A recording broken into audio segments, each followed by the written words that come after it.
Hi guys and welcome to the Air Reports, and in this report we will be talking about SmackDown Live's exclusive pay-per-view Fastlane. So here we have the results, news and updates. So without any delay, let's begin.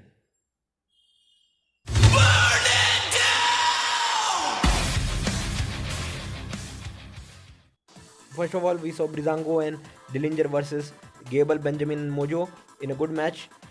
Dillinger and Brizango won. Up next, Nakamura faced Rusev in a very technical match, but the King of Strong Style won and continued to build momentum towards WrestleMania. Up next, the United States Champion, the glorious Bobby Roode, defended his title against the Hyper Randy Orton, who wanted to go to WrestleMania as United States Champion.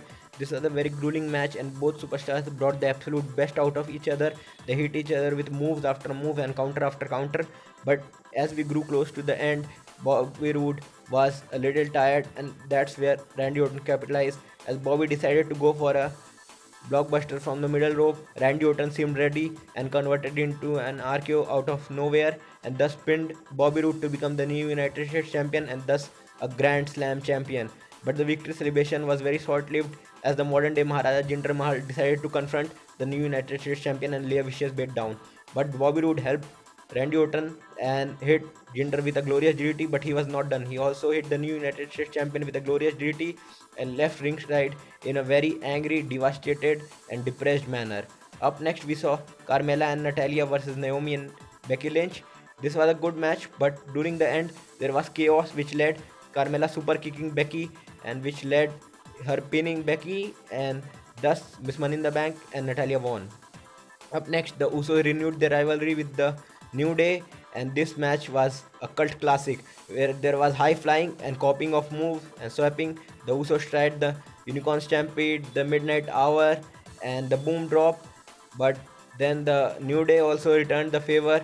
Well, they tried the Uso Splash and the Double Us, and this match was going good till the Usos decided to go for a couple of suicide dive, and both teams split outside the ring. And there came the Bludgeon Brothers, who decided to lay a vicious beat down on both the Usos and the New Day, and which led to the referee calling of the match.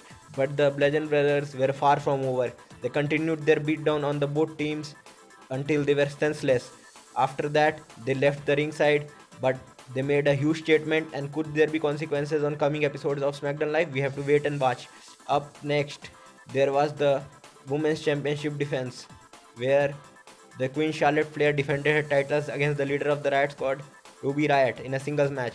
But as Ruby was looking a little too comfortable, there comes the help of Liv Morgan and Sarah Logan, which gave Ruby the advantage. And here comes the cavalry of Becky and Naomi, which made the odds very even. But as the referee was unable to deal with so much chaos, he had no option than to throw both Becky, Naomi, Sarah, and Liv out of ringside, and thus making it a singles match yet again. Maybe that was what the Queen needed, and there she capitalized when she hit Ruby Riot with a series of good moves, which led to her being confused. And when she decided to hit her with a thunderous spear and finish this match with a figure 8 leg lock. But as soon as the match finished, there was the Empress of Tomorrow, Auska, who decided to show up, and she came in the ring and faced Charlotte face to face. And after that, she pointed at the WrestleMania sign. Could we see this match at WrestleMania? Comment below. Up next, we saw a conversation between AJ and Shinsuke, and Shane McMahon joined us for the main event where Dolph Ziggler, Sami Zayn, Kevin Owens, AJ Styles, Baron Corbin, and John Cena faced each other in a six-way. John Cena began strong with a couple of AAs, but then the casual match began. But during the match, we saw a lot of good moves, but there was a confrontation between Sami and Shane where Kevin Owens vertically took Shane out, which led AJ to retain the title by pinning Baron Corbin. Up next, we went to Talking Smack, where Charlotte Flair seemed very confident and she said she is ready for Asuka at WrestleMania.